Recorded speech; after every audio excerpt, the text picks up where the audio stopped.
السلام علیکم ناظرین کرام، شروع کرتی ہوں اللہ تعالیٰ کے بابرکت نام سے جو بڑا مہربان اور نہایت رحم والا ہے۔ حضرت موسیٰ کو وحی کی گئی کہ قارون کو کہہ دو کہ وہ اپنے مال میں سے زکوٰۃ ادا کرے اور اس حساب سے ادا کرے، نہ دیوے گا غضب کا حقدار ہوگا۔ حضرت موسیٰ علیہ السلام نے قارون سے کہا تو قارون نے حساب لگایا اور کہا اس سے تو بہت مال روپیہ زکوٰۃ میں چلا جائے گا۔ پھر کہنے لگا کہ اگر میں زکوٰۃ دوں تو تیرا خدا مجھ کو کیا دے گا؟ حضرت موسیٰ علیہ السلام نے کہا اس نیکی کے سبب تجھ کو جنت ملے گی۔ تو وہ بولا بہشت سے مجھ کو کیا کام؟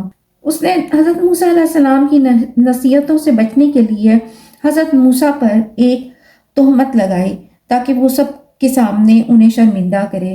اس نے ایک عورت بدکار کو جو قوم میں بہت خوبصورت تھی اسے 1000 اشرفی اور مختلف قسم کے زیورات اور پوشاک دینے کا وعدہ کیا اور کہا کہ تم میرے واسطے یہ کام کرو۔ جب سب جمع ہوں تو پکار کر کہنا کہ موسیٰ ہمارا یار ہے۔ اس عورت نے روپے کی لالچ میں کہا اچھا میں ایسا ہی کہوں گی، اور پھر قارون سے تمام رقم اور زیورات لیے اور چلی گئی۔ ایک دن حضرت موسیٰ علیہ السلام منبر پر بیٹھے وعظ کر رہے تھے اور ان کے درمیان قوم بنی اسرائیل بیٹھی تھی۔ قارون نے موقع پا کر اس عورت کو وہاں بھیج دیا اور خود بھی وہاں پہنچ گیا۔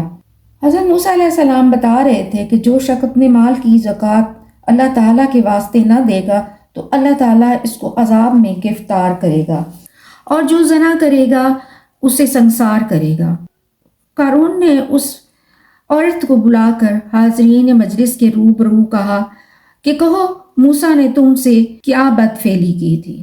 وہ چاہتی تھی کہ وہ سب کچھ کہہ دے مگر اس کا دل پھر گیا اور اس نے کہا کہ لوگوں، نیک مرد موسیٰ تو پاک ہے اور جو کچھ قارون کہتا ہے وہ جھوٹ اور بہتان ہے۔ میں اللہ تعالیٰ سے ڈرتی ہوں جھوٹ بات کہنے سے۔ حضرت موسیٰ علیہ السلام نے یہ بات سنی تو بہت حیران ہوئے اور وہ بے ہوش ہو کر ممبر سے گر پڑے۔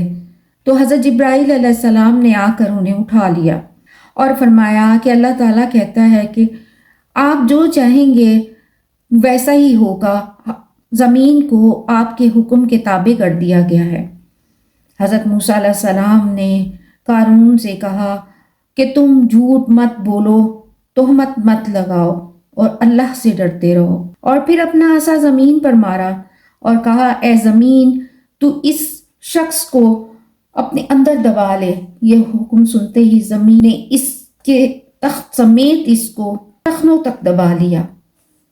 وہ فریاد کرنے لگا اور حضرت موسیٰ علیہ السلام سے توبہ کے لیے درخواست کرنے لگا، لیکن حضرت موسیٰ علیہ السلام نے غصے سے کہا کہ اے زمین اسے زانوں تک دبا لے۔ اس مرتوب نے حضرت موسیٰ علیہ السلام سے 70 مرتبہ معافی مانگی، لیکن ہر بار حضرت موسیٰ علیہ السلام زمین پر کو غصے سے کہتے ہیں کہ اے زمین دبا لے، یہاں تک کہ آپ کے بھائی حضرت ہارون علیہ السلام نے قارون کو عذاب میں مبتلا دیکھا تو کہا بھائی یہ تو ہمارا چچیرا بھائی ہے اور ہماری برادری سے ہے، آپ اس سے درگزر کیجئے، مگر حضرت موسیٰ علیہ السلام نے غصے سے کہا اے زمین اسے گلے تک دبا لے۔ قارون نے کہا کہ اے موسیٰ تو ہماری دولت پر لالچ رکھتا ہے، بنی اسرائیل کے فقراء کو دینا چاہتا ہے۔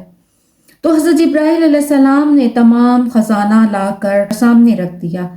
حضرت موسیٰ علیہ السلام نے زمین سے کہا کہ تو قارون کو بھی دبا لے اور مال کو بھی دبا لے اور تمام مکانات کو سب کو دبا لے۔ تو ایسا ہی ہوا، زمین میں دھنسا دیا گیا۔